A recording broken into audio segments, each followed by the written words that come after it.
con la colaboración de Gustavo Litterman, Juliana Flores y Pablo Cruz.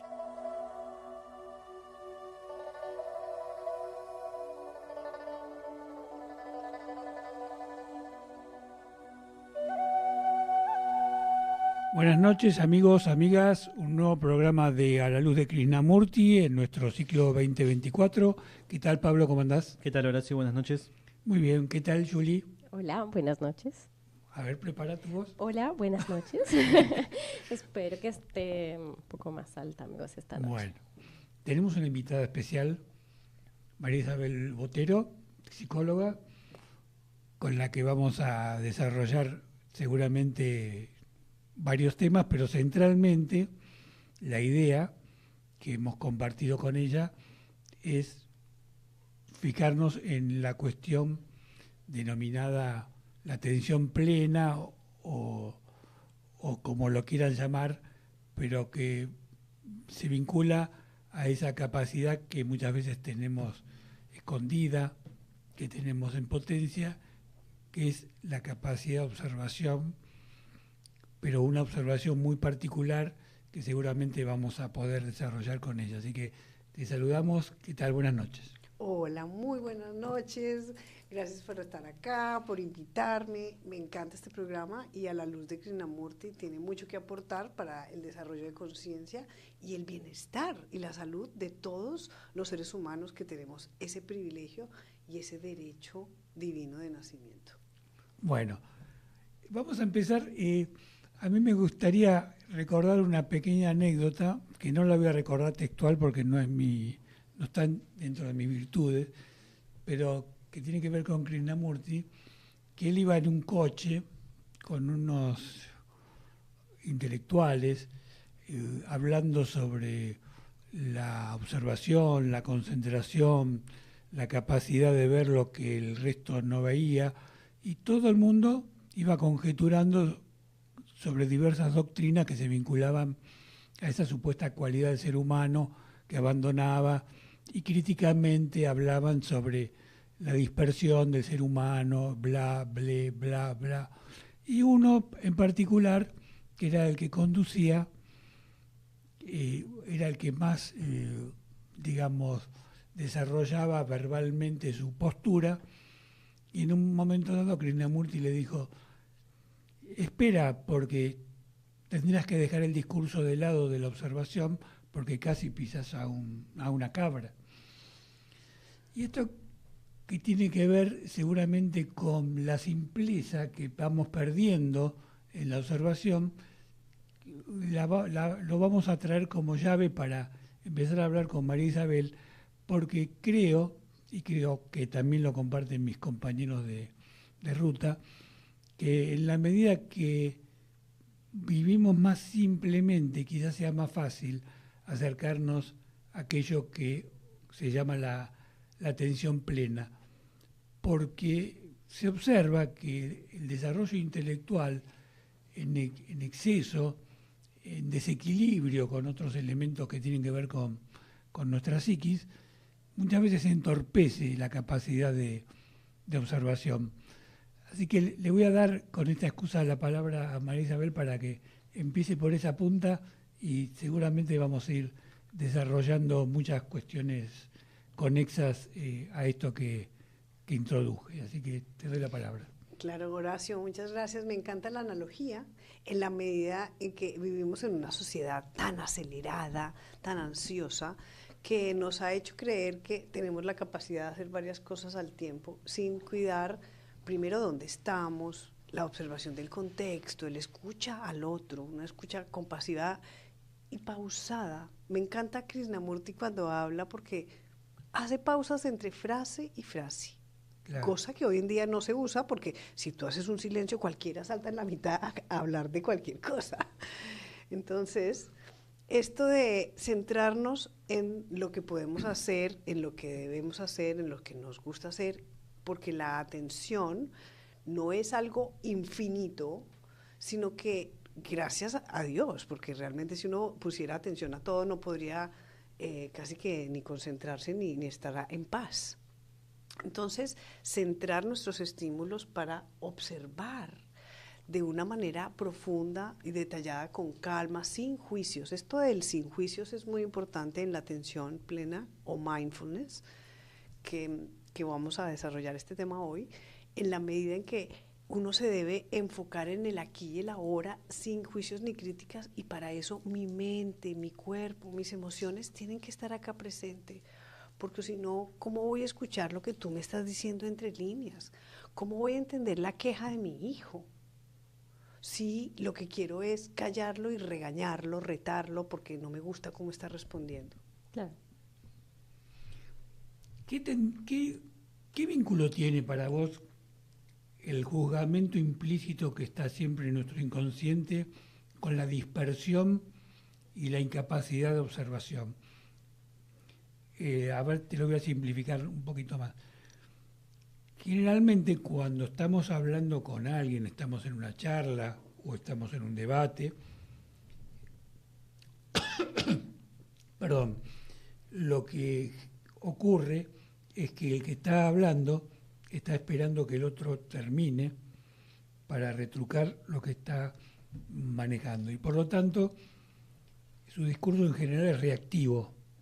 No es un discurso que tenga que ver con lo que espontáneamente surge en su ser, sino una respuesta al otro. Y en esa intención de respuesta está la competencia, está el ego y una serie de factores que distorsionan, me parece, la atención, ¿no? Por eso te quería preguntar a vos, ¿cómo vinculás la cuestión del juzgamiento con la posibilidad de esa atención plena que seguramente vas a desarrollar un poquito más a lo largo del programa? Muy linda la pregunta, porque es cierto que nuestras experiencias previas nos muestran el mundo. Uno lee el mundo a través de lo que ha atravesado antes. Entonces, cuando yo me relaciono con alguien y estoy en una comunicación de estas reactivas que tú dices, donde no estoy realmente comprendiendo la esencia de la persona, sino simplemente dejando llevar el impulso, la reacción no me da tiempo para centrarme y poder dar una respuesta que aporte, sino imponiendo mi verdad, mi visión como única.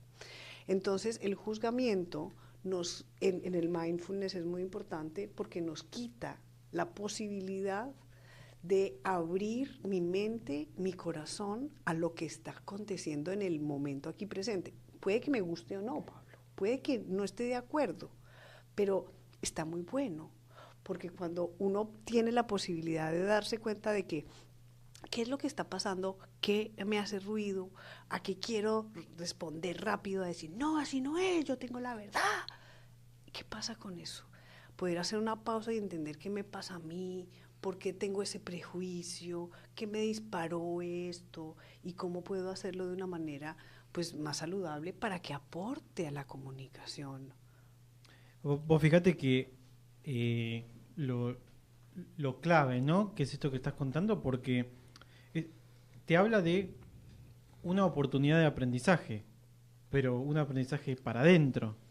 Es decir, tomar contacto, conectar con aquello que somos, porque yo, si estoy en la vorágine de vomitar mi respuesta esperando que el otro termine lo más rápido posible, no hay conexión alguna, no hay relación, no me estoy relacionando con aquella persona con la que encima creo que estoy hablando. Sí, creo que estoy hablando, porque si no me tomo el trabajo de sentirla desde otros centros, no solo lo racional, sino de pronto lo emocional, de pronto lo energético, de pronto qué me quiere decir entre líneas, y bajar ese cambio que necesito para conectarme, inclusive conmigo misma. También hay un tema interesante que quizás también lo podemos desarrollar, y es que nuestro lenguaje no es solamente verbal. Nos comunicamos por muchas vías, con las manos, con la mirada, con la postura, y eso lo perdemos muchas veces porque en ese combate no lo vemos al otro integralmente. Y además, siempre, y esto por lo menos es mi postura, aunque formalmente el otro pueda no tener razón, su falta de razón también tiene una razón. Es decir, Claro. aquel que está equivocado, es interesante investigar qué es lo que le pasa para que haya llegado a esa equivocación, porque me enriquezco a partir de la investigación, en la comprensión de su error. Quiere decir que una cosa es el discurso formal o la posición doctrinaria en un tema, que puede tener una lógica estricta, y otra cosa es la vivencia integral del otro. Y ahí es cuando se enriquece, me parece, el vínculo, ¿no? El balance entre el dar y el recibir, que es ese movimiento que está intrínseco todo el tiempo en el vincularme con la vida misma, con la existencia, el estar viva, lo que doy y lo que recibo, lo que sabe de mí y de lo que está entrando. Entonces, eso que me estás dando, lo que yo te doy, también es comprenderlo y permitir que me toque, que me llegue, que me afecte. Luego darme esa pausa y poder investigar de lo que viene, qué es lo que yo voy a dar. Porque yo también te puedo dar o mi silencio o te puedo dar mi respuesta. Entonces, si mi respuesta es reactiva, entonces lo que estoy dando es ese prejuicio, es esa reacción. Y entonces, si lo que estoy haciendo es reaccionando, está desbalanceado mi dar y recibir. Es como una danza energética entre el afuera y el adentro. Ay, qué lindo lo que dices, porque en realidad la comunicación es algo que debería fluir entre los humanos. Porque ¿quién tiene la verdad absoluta? Pues no, en realidad ninguno. Todos estamos en una búsqueda de sentido, de entender, de compartir, y bueno, algunos tendrán una mirada más acertada que otros, como en todo lado. Pero ¿cómo bajar este cambio del que está hablando Juli para poderme, como decía Pablo, conectar con los demás? Y el mindfulness en esto es súper sencillo y me encanta esta definición, y es que es desde la curiosidad de niños. Horacio, es desde ese niño interior donde yo me acerco a investigar al otro, donde yo puedo tener una escucha compasiva, bajando un cambio, ese vamos a escuchar qué me quiere decir, por qué me lo está diciendo, por ejemplo el chismerío. ¿Por qué me está diciendo esto? ¿Para qué me sirve a mí saber esto? ¿Para qué le retruco? ¿Me voy a dejar enojar y que se me revuelque la espuma y que pierda el control de mis emociones? Sí, eso suena súper fácil. Pero es muy la difícil. verdad es un entrenamiento. Es muy difícil. Es un entrenamiento. Y a eso vinimos, a este planeta. ¿Cómo juega la comprensión del funcionamiento del ego en la cuestión de la atención plena? ¿Cómo se trabaja? Porque desde mi perspectiva, el ego es el principal obstáculo de la comprensión y de la atención, porque el ego está siempre a mil, tratando de encontrar y de buscar resultados, ¿no? Entonces, la pregunta sería, ¿cómo podemos hacer, aunque el cómo no me gusta mucho, pero desde dónde uno puede observar su ego para que en esa observación el ego disminuya y que no juegue un rol tan protagónico como normalmente juega en nuestra vida? Esa es la pregunta concreta que te quiero hacer, y sería bueno que la gente que intenta entrar en este campo de la atención plena pueda entender el vínculo que tiene la falta de atención con el ego siempre presente y siempre dirigiendo la batuta, ¿no? Sí. Me parece que hay que apuntar a algo muy, muy central aquí, y es que todos somos humanos y todos, el sol brilla para todos, dice Thich Nhat Hanh, que es una persona muy influenciada, que influenció en el mindfulness. Él se refiere a que todos somos iguales y todos tenemos derecho a recibir el sol por igual. Entonces, hay algo muy esencial en el mindfulness, y es esto de la compasión, porque la compasión es una habilidad innata. Desarrollar un poquito esto, la compasión, porque tenemos por ahí un prejuicio sobre la palabra, y sería bueno desmistificarlo para entender qué sería la compasión en esta práctica de mindfulness. Sí. Es muy buena tu pregunta, Hugo, porque... Horacio, disculpa. porque la compasión vista desde lo judeocristiano, pues tiene otra connotación. Claro. Aquí es una mirada más del budismo como filosofía, Claro. que retoma lo que decía hace un minuto, de la habilidad innata que tenemos para conectarnos, lo que decía Julia hace un ratito, con el otro, con su esencia, con su conexión, con lo que quiere hacer, con lo que tenemos en común quizás. Y si se ven las diferencias y no me gustan, pues yo me puedo mover de ahí.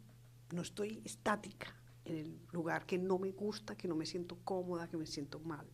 Me puedo mover porque puedo ver que puedo actuar. Y eso en el mindfulness es muy importante porque es lo que decía Julia hace un rato. Observo la situación que me hace ruido, que no me hace sentir bien, la veo y tomo la decisión de moverme, pero no una decisión apresurada a las corridas, rebasando y tirándome encima de los demás, sino con una cierta elegancia y respetando al otro, porque los valores no pueden estar pasados de moda y los valores de hacer el bien están innatos en nosotros. Han hecho experimentos psicológicos con bebés y ven que los bebés prefieren a la persona que hace el bien, prefiere al que ayuda, prefiere al que colabora, que al que hace daño y maltrata. Entonces es como está en nuestra esencia. Richard Davidson, que es uno de los científicos que empezó a medir el cerebro humano haciendo meditación y mindfulness, dice que hay que recordar, esta palabra me encanta porque es como recordar nuestra naturaleza, ser compasivos. Sí, el argentino es muy solidario. ¿Y qué pasa con nuestra emoción cuando uno colabora y es amable y ayuda al otro? ¿Cómo se siente? Bien. Exacto. Hay mucha gente que cree que en la vida para triunfar hay que vencer. Y en esa idea, en ese prejuicio, vive en conflicto permanente porque no hay que vencer nada. Lo único que hay que vencer es nuestra estupidez en todo caso. Entonces, cuando uno puede cambiar el chip y enfocarse en esto y entender que el otro es tu hermano en el sentido más profundo de la palabra, es una revolución total en tu cabeza porque quedas totalmente desarmado y estás vulnerable para bien, vulnerable en el sentido de que vos transmitís tu sensibilidad y estás en condición de captar la sensibilidad del otro, ¿no? Sí. Y en esa permeabilidad uno se enriquece. Por eso, ¿cómo jugaría la atención plena en ese cambio que todos aspiramos? Porque en definitiva, alguien te podría decir desde afuera, bueno, pero esto con qué se come, es decir, ¿qué sentido práctico tiene que yo tenga atención plena en la vida? ¿Qué me va a cambiar? ¿Da interés o no da interés? Entonces, la pregunta es, los aspectos prácticos de este cambio, ¿cómo lo podrías vos describir y cuáles serían las características de alguien que entra en este nuevo mundo en el que abandona sus condicionamientos y su ceguera primordial y vive de otro modo? Muy buena pregunta porque mucha gente puede creer que hacer mindfulness es como meterse en una burbujita donde todo es color de rosa y ya entonces el mundo está patas para arriba y a mí no me entera, no me importa. Y la verdad es que no, porque el mindfulness no sirve para ser feliz. El mindfulness sirve para ser libre. Y aquí Krishnamurti tendría mucho que decirnos porque la verdad es la libertad está basada en esa ausencia de juicios. Está basada en esa posibilidad de bajar un cambio y escuchar sinceramente y sin prejuicios, ni críticas, ni condenar al otro que me está queriendo decir algo diferente. Entonces yo bajo mis defensas, respiro y siento qué es lo que me está queriendo decir, por qué me lo dice, y ahí siento cuál es mi respuesta más apropiada y respondo de una manera que sea pues más prolija o más adecuada. Y retomo lo que decía hace un rato, si no me gusta, está perfecto, no es que me tiene que gustar, no es que tengo que estar de acuerdo, me puedo mover, siempre hay posibilidad. Una buena pista de cómo identificar cuándo es ego y cuándo es un estado de conciencia distinto es cuando te observas a ti mismo en estado de defensa. Cuando sientes que te tienes que defender de esto que viene del otro, porque todavía lo estoy identificando como ajeno a mí, no me doy cuenta que somos hermanos, como dijiste hace un rato, ese es el ego hablando. Si yo estoy sintiendo que tengo que defender mi postura y que tengo que atacar para poder dejar mi bandera plantada, ahí esa es una buena pista para identificar que estoy desbalanceado en el poder recibir lo que viene de ti. Aun cuando muchas veces viene un ataque y lo que tenemos que hacer es protegernos, es distinto cuando yo salto, como suelen decir acá, con los talones de punta, sin tomarme la pausa, y lo que hago es defenderme inmediatamente. Ahí es una buena pista para... Aquí me parece que cabe muy bien la definición que dio Jon Kabat-Zinn, el médico que trajo a Occidente las prácticas del mindfulness desde el budismo, ¿no? Él lo recogió del óctuple sendero que elaboró el Buda hace bastantes años. Y es traer intencionalmente al momento presente mi atención, lo cual es muy difícil porque siempre se me dispersa, ¿viste? Somos así los humanos, como que la atención se va y uno tiene que hacer el ejercicio, volverla a traer acá. Presente, para sin juicios ni crítica y con una mirada, primero, compasiva, o sea, sincera, abierta, y segundo, con una curiosidad casi de niño, no quiere decir ignorante, sino sin tanto prejuicio, sin tanta crítica, ¿no? ¿Cómo sería en la práctica eso? A ver, ¿vos te animás a dar un ejemplo por práctico? ejemplo, lo hacemos cuando hacemos prácticas, porque esto no es solo un discurso. Me encanta el mindfulness porque no es solo una teoría que uno lee las 10 hojas y ya se la aprendió. Esto es algo para llevar al día a día. Entonces, el ejercicio de la comida meditativa es un ejercicio que se hace, imaginémonos, hagamos este ejercicio de imaginación, los invito a que se visualicen con una deliciosa y jugosa mandarina en la mano. Así que vamos a verla, cómo brilla la cáscara, la olemos y sentimos esa fragancia. Vamos a abrir la cáscara y al abrirla salen esas chispitas de ácido, que cuidado te llegan a los ojos, Juli. Entonces, bueno, Pablo se anima a romper los gajos. ¿Y qué olor sale de ahí? ¿Qué olor sientes? Pues un olor muy fresco, y eso te lleva a un mundo diferente, y es el aquí y el ahora, pero ahí. Y de pronto te animas a meterte un gajo y resulta que te llena la boca, delicioso jugo, y eso te hace sentir fresco y te alimenta, y de pronto sientes esa pepa, ¿cómo le dicen? Semilla al carozo, y recuerdas de dónde vino ese carozo. ¿Eso viene de una fábrica? No, eso es natural.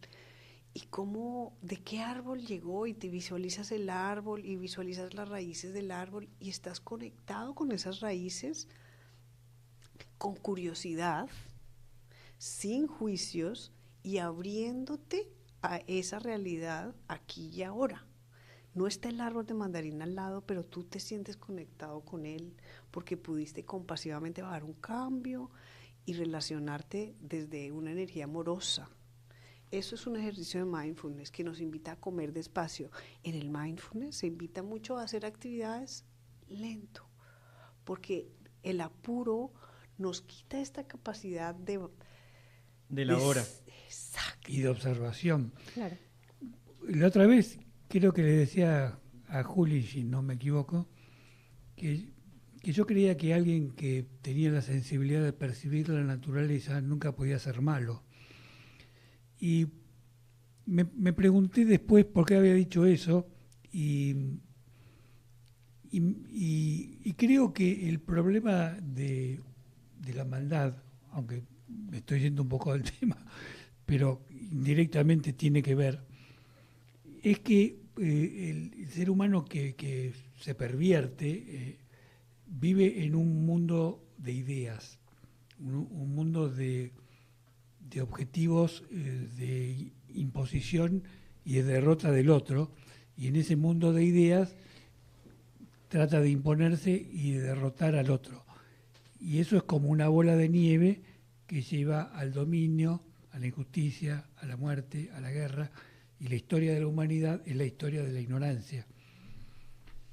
Hannah Arendt decía que la banalidad del mal es la característica de los seres más horribles, ¿no? Y a mí me revolucionó la cabeza porque siempre pensaba que los seres malignos eran seres muy inteligentes, que estaban argumentando y armando cosas para dominar a los otros que eran ignorantes. Y a través de esta idea se me dio vuelta la cabeza porque comprendí que hay una sabiduría en la vida y esa sabiduría es integral, y si yo despierto a mi sensibilidad, esa sabiduría penetra en mí y me cambia, porque la percepción de lo que hay es lo que a mí me cambia, no porque yo me imponga cambiar, sino porque la vida me cambia, porque penetra en mí a partir del despertar la sensibilidad. Y cuando vos dabas el ejemplo de la mandarina, yo creo que eso es algo muy práctico porque se aplica a todos los terrenos y en particular a todos los terrenos que tengan que ver con el vínculo con los demás, con tu semejante, porque percibir el olor de la mandarina también es percibir el olor del otro, percibir el movimiento, percibir la articulación, percibir el miedo del otro, percibir la necesidad de amor, ¿no? Y creo que por ahí pasa un poco la cosa. Me gustó mucho el ejemplo que diste. Vamos a tomarnos un descanso, vamos a escuchar el segundo audio que no pudimos escuchar el programa anterior, continuando la cuestión de la meditación, que por supuesto tiene mucho que ver con lo que estamos hablando, de Krishnamurti, dicho por nuestra amiga Claudia, en la que él destacaba en esa primer parte qué no era la meditación. Y ahora Krishnamurti nos invitará a tratar de comprender de qué se trata. Gracias. Meditar es percibir la belleza del viento entre las hojas, darse cuenta de los propios pensamientos, de los sentimientos, o sea, estar atento, sin opción ni preferencia alguna, simplemente estar atento. Eso intensifica nuestra sensibilidad, el observarlo todo diligentemente. Cuando uno dice que hará alguna cosa, hacerla, sin olvidar jamás lo que uno ha dicho, no decir algo que uno no quiere decir. Eso forma parte de la meditación, o sea, percibir los propios sentimientos, la condición de uno, las opiniones, los juicios, las creencias, de modo tal que en esa percepción no haya preferencia alguna, simplemente percibir la belleza de la tierra, de los cielos y de los mares. Cuando uno percibe de este modo, hay atención. Atender no solo a lo que dice quien les habla, sino prestar atención a lo que dice nuestra esposa, nuestro marido, nuestros hijos, o lo que nos dicen los políticos con sus embustes, su búsqueda de poder de posición. Cuando uno está así de profundamente atento, no hay un centro como el yo que atienda. Eso también es meditación. Entonces, si se ha llegado tan lejos, si la mente ha avanzado hasta ahí, uno se pregunta, ¿qué es la religión? La religión no es ninguna de las cosas que ustedes tienen. Los templos y el contenido de los templos, el puja, los tiripatis, las iglesias, todo eso no es religión. Los rituales, las creencias, son un producto del pensamiento, que es un proceso material, y ustedes adoran lo que el pensamiento ha creado, o sea, lo que ustedes mismos han creado. ¿Se han dado cuenta de que todos los rituales, todos esos dioses los han creado ustedes a causa del miedo, de la necesidad que tienen de sentirse seguros? Ya sé que no están de acuerdo con esto, pero préstenle atención. Ustedes seguirán haciendo lo mismo, porque sus mentes están condicionadas, atemorizadas y necesitan alguna clase de seguridad. Pero un hombre religioso no pertenece a ningún grupo, a ninguna religión, no tiene ninguna creencia porque su mente es libre. La inteligencia es la más alta, la suprema forma de seguridad fundamental, no la inteligencia del astuto pensamiento. Existe la inteligencia de la compasión. En esa inteligencia no hay dudas, ni incertidumbre, ni temor. Esa inteligencia es algo inmenso y universal, y donde hay atención, hay silencio. Si ustedes atienden ahora a lo que dicen quien les habla, atienden con sus oídos, con sus ojos, con sus nervios, con la totalidad del cuerpo. Si atienden de ese modo, entonces en esa calidad de atención hay silencio, un insondable silencio. Ese silencio no ha sido tocado jamás por el pensamiento, y sólo entonces adviene aquello que el hombre ha buscado desde tiempos inmemoriales, algo sagrado, algo innominado, supremo.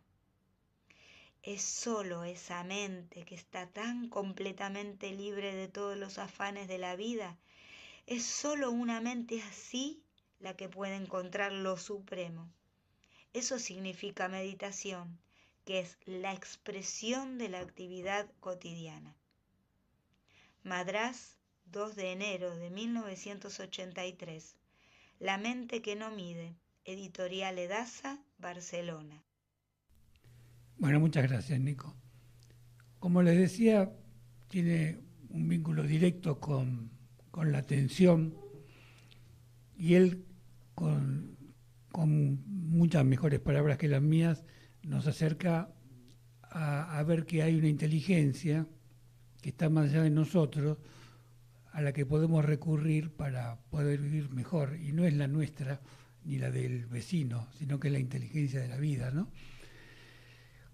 Decinos, ahora vamos a entrar un poco en la historia de la cuestión de la atención plena, cómo se va incorporando a Occidente esta visión que tiene su origen en el budismo, y cómo se fue ayornando en el buen sentido, es decir, cómo se le pudo ir encontrando una manera occidental de transmitir el mensaje para que nuestra cultura comprendiese lo importante de la meditación y de la atención. Así que te doy la palabra para que trates de informarnos sobre este aspecto. Bueno, esto tiene sus orígenes realmente hace poco, en la medida en que Jon Kabat-Zinn, que era un médico norteamericano que se fue a la India a hacer especialización en medicina, él estudiaba en su tiempo libre el budismo como práctica contemplativa de él, ¿sí? Sin darse cuenta que realmente está súper conectada con la salud física. Entonces él, a empezar a realizar estas prácticas de traer la atención, como decía la lectura tan sabiamente, volver a traer la atención como enfocada, porque la atención se puede desfocar muy fácil, entonces volver a hacer este ejercicio tiene múltiples beneficios para la salud física, emocional, psicológica y espiritual de las personas. Entonces él, al darse cuenta de esto, dice, che, claro, no dijo che, ¿no? Pero bueno, ¿por qué no lo llevamos a la clínica? Entonces él terminó sus estudios y volvió a Chicago, al hospital de siempre, donde trabajaba, y entonces él propuso hacer encuentros grupales donde los pacientes los acostaba y les enseñaba a meditar. Esa sola palabra ya hacía mucho ruido, porque para los occidentales meditar es como perder el tiempo, dormir, como nada. Y resulta que no es que estés haciendo algo, pero estás en una posición espiritual, como en un estado de conciencia diferente, donde las cosas como que van cayendo por su propio peso.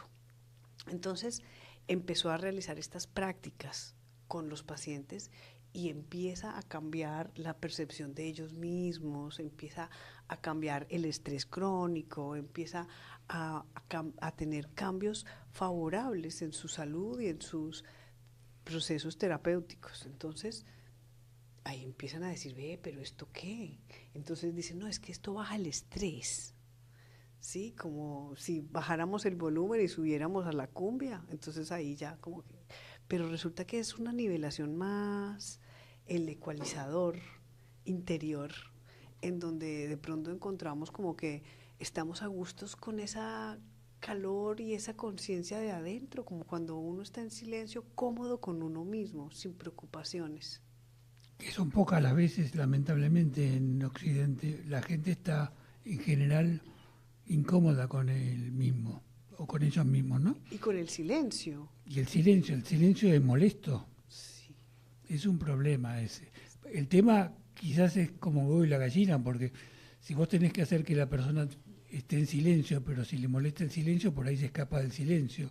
Entonces tendría que entender, y habría que ver el modo, de que el silencio le genere placer, o por lo menos le genere serenidad para concurrir al silencio nuevamente y que ese silencio lo alimente en la comprensión de su verdadero ser, ¿no? Claro que sí. Es un tema complejo. Está Gustavo en la línea, ¿no? Sí, Gustavo, ¿cómo te va? ¿Qué tal? Buenas noches. Bueno, saludo a la invitada, Julia. Hola. María Isabel. Hola. María Isabel, la invitada, Julia por aquí. María Isabel, Juli, ya está, la invitada. La invitada, Gracias. Juli, Pablito, Hola. Horacio. ¿Qué tal, ¿Cómo Gus? están? ¿Cómo va eso? ¿Todo bien? Bien, bien. ¿Todo bien? Bueno. Bueno, los escucho. Bueno.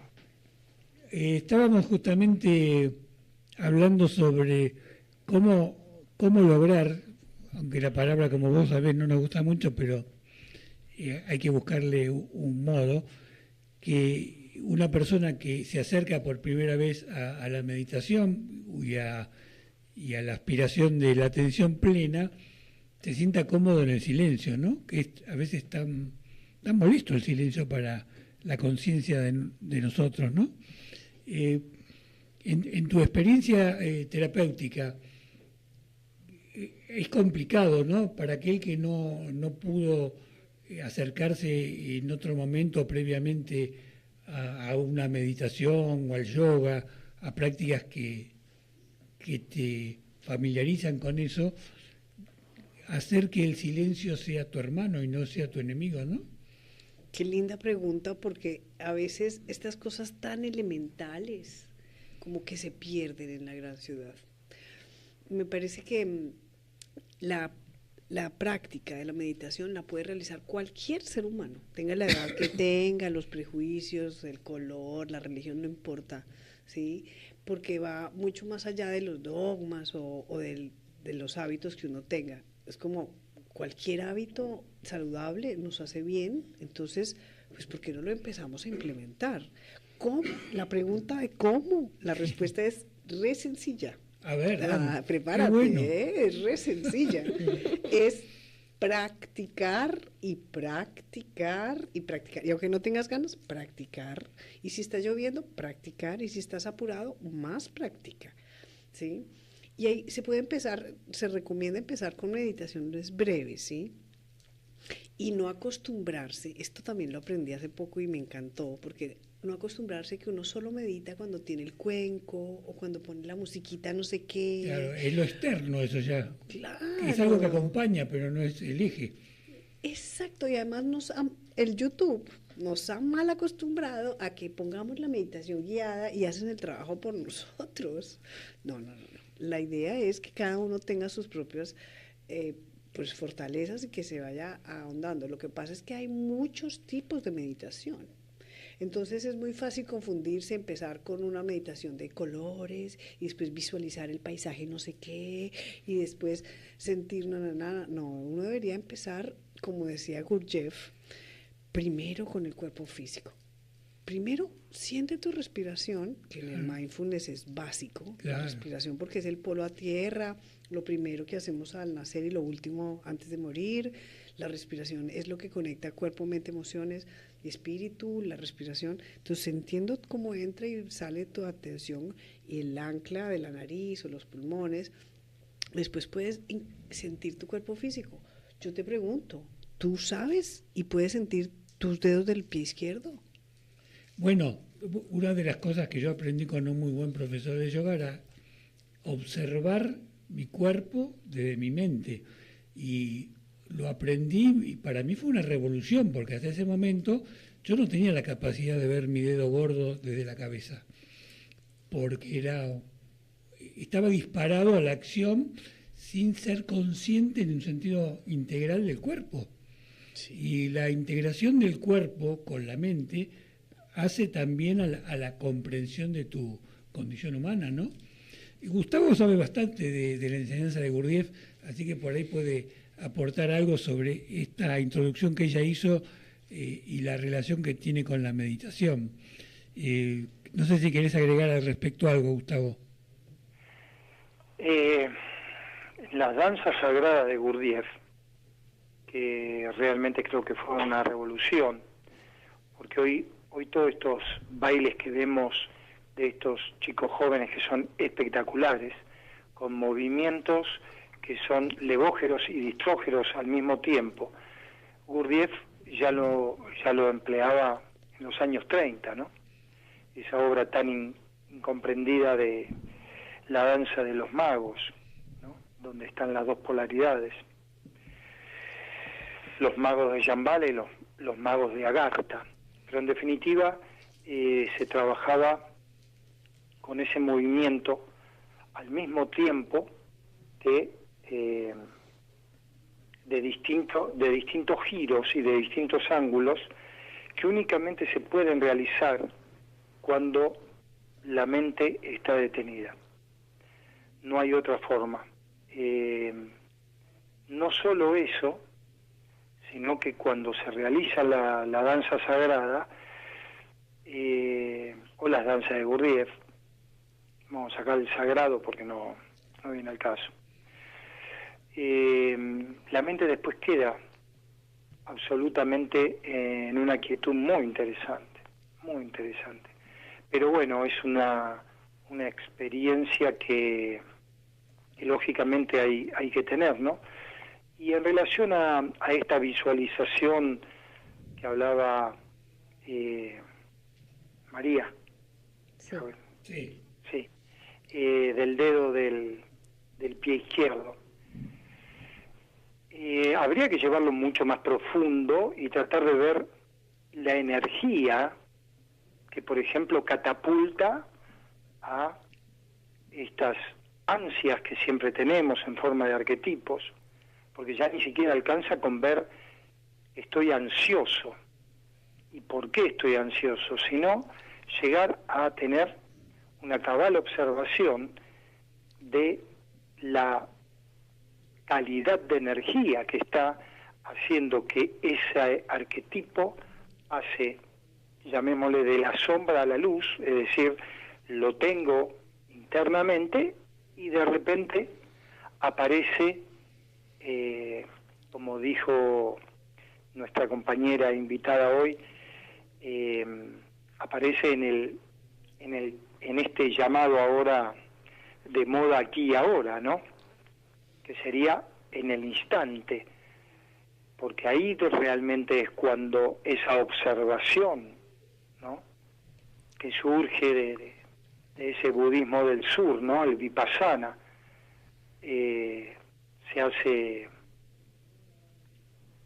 latente, se hace visible, se hace manifiesto, ¿no? Y ahí sí creo que está esa parte absolutamente terapéutica. A mí me pareció muy interesante cuando dio el ejemplo de la mandarina, porque cuando se repite permanentemente de manera comercial el aquí y ahora, muchas veces se pierde el sentido de la profundidad de lo que quiere decir el aquí y la ahora, porque si el aquí y la ahora es pensar en la inversión a plazo fijo que voy a hacer, no es el aquí y ahora. el aquí y ahora es algo muy distinto. Entonces sería bueno comprender, y el ejemplo de la mandarina me gustó porque es el despertar de la sensibilidad. El aquí y ahora es estar con todos tus sentidos y toda tu capacidad perceptiva con el cuerpo y en relación a todo lo que te rodea, ¿no, Gustavo? Y eso creo que es de una riqueza infinita y sería muy interesante hablarlo con María Isabel para ver qué ocurre con las personas que logran observar la vida de otra manera y en la práctica qué cambios se nota en su vida cotidiana, ¿no? Es una pregunta que te quería hacer porque es interesante ver cómo se plasma en la realidad aquello que es una revolución interna, ¿no? Claro, las revoluciones externas empiezan por una revolución interna, ¿sí? Y me encanta esto que estamos hablando porque aquí quiero hacer una pausa y decir algo importante en la medida en que cuando yo quiero relacionarme con mi pie izquierdo, no es que se trata de imaginar mi pie izquierdo, sino sentirlo. Claro. Y ahí hay algo que rompe con esta cultura porque desafortunadamente desde niños nos han enseñado a desvincular nuestra mente, cuerpo y emociones. Entonces, sentir mi tristeza, no, mi tristeza está lejos, lejos, yo la quiero lejos, como que no es parte mía. Mis dedos del pie izquierdo, no, eso está guardado, eso yo no es mío, eso yo no tengo ni idea dónde queda. Y si lo pienso, me imagino en mi cuerpo, pero me imagino mi cuerpo, me imagino mis dedos que me puse hoy medias rojas. Claro, y es el pensamiento de nuevo que sustituye la percepción. Claro, que me desconecta del aquí y ahora. De hecho, es un estado de presencia. La meditación o la invitación a meditar es a estar presente realmente. La meditación es activa. Se entiende como una especie de que me siento y me desconecto y es todo lo contrario, es venir, es presencia, es estar, es el presente, es activarte a estar aquí. Por eso muchas veces se le tiene un poquito de miedo a ese silencio, porque lo natural es el silencio. Lo natural es esta capacidad de observación, todo lo que está ocurriendo en el presente, y si yo estoy en mi eje, entonces me interactúo de manera presente con lo que está ocurriendo. Esa invitación es a la que te llama la meditación. No es a viajar y a ir y a ver, sino a venir, a estar. Por eso es un estado de presencia y por eso también otras veces hemos hablado de sintonizar. A mí me gusta la meditación entendida como la búsqueda del punto medio, de la media, de no ir adelante, de no ir atrás y de la no medida de la que estuvimos hablando en el programa anterior. Esa es una definición que yo entiendo como más como de cómo se lava y se plancha, como más cotidiana. Ven a estar presente, ven a sentirte, ven a estar contigo, ven a escucharte. Entonces, pero ¿y eso cómo se hace? Bueno, por eso hablamos de respiración, porque lo natural que ya está ocurriendo en ti es que ya estás respirando. Entonces solamente vamos a prestarle un poquito más de atención a eso que ya está pasando y le vamos a dar una medida y le vamos a dar un tiempo y lo vamos a regular. Entonces, lo que vas estando aprendiendo a hacer es a estar contigo, estar contigo. Lo interesante también, me parece, y le voy a preguntar a nuestra invitada cómo lo ve ella, es la integración entre el espíritu y el cuerpo, porque en nuestra formación judío-cristiana tendemos a construir ideas sobre el espíritu y el físico termina siendo algo despreciable y algo rozando el mal. Impuro. Sí. Cosa que es absolutamente absurdo y artificial, pero además absolutamente nocivo, porque termina enfermándonos en todos los aspectos. Sí. Entonces, esta integración que tiene que ver con la percepción de lo físico para comprender lo esencial que tiene que ver con lo sutil, me parece revolucionario y creo que es muy importante que lo toquemos y que lo hablemos con nuestra invitada, porque el físico no es lo que muchas personas culturalmente creen que es algo superficial o algo que deba uno dejar de lado porque la espiritualidad se vincula a cuestiones etéreas que por supuesto tienen que ver también con cosas imperceptibles, pero en definitiva, y hoy se ha demostrado con la ciencia, nuestro cuerpo, nuestra materia, es energía acumulada. Por lo tanto, es una falacia de nuestra cabeza creer que hay una división donde no lo hay, ¿no? Claro, sí. Y esto yo lo veo en el consultorio todo el tiempo. Llegan personas con una necesidad de salir corriendo, un deseo de huir, pero no saben de qué. Y resulta que hay maltrato en su hogar, por ejemplo. Entonces, ¿qué pasa? El cuerpo, las emociones y la mente están cada uno como jugando un partido diferente. Uno juega básquetbol, otro juega fútbol, y así jamás van a encontrar dónde meter el gol. Entonces, lo uno con la pregunta que me hiciste hace un rato, Horacio, sobre qué beneficios se ven a largo plazo cuando uno realiza mindfulness. Porque si bien mindfulness es una práctica que cualquier persona, vuelvo a decir, porque me llegó una paciente súper católica que le parecía como pecado meditar porque no sé qué imaginarios tenía en su cabeza, sabiendo que orar es muy parecido a meditar, hacer una contemplación, un silencio, una conexión con ese cálido punto neutro que tenemos dentro nuestro, ese silencio del que hablabas. Entonces, practicar mindfulness o atención plena o conciencia plena, como se le quiere decir, en el día a día, le da a uno la capacidad de primero enfocar la atención, primero tener una mirada compasiva de nosotros, de nuestro crítico interno, por ejemplo. Esto para mí ha sido muy saludable porque el crítico interno, que lo defino así en dos frases, es esa voz que está criticándonos, viendo en qué nos equivocamos, haciendo deducciones de, claro, ese te está mirando mal porque está pensando esto, y uno qué va a saber qué está pensando el otro.